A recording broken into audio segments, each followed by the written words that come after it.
Good evening. My name is Jessica Zielinski, and I am a Spanish teacher near the Rochester area, Minnesota, just a little north of it in a town called Pine Island.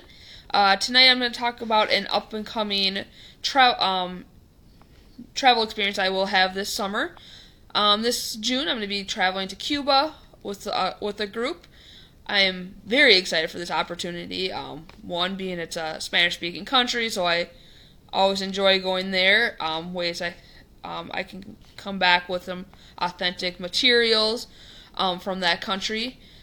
Cuba also is just rich in culture, their history. There's a lot to that, and I'm very excited to learn and see that over there. To prepare myself, there's a couple of Netflix program series that I am going to be watching to learn about Cuba and its past.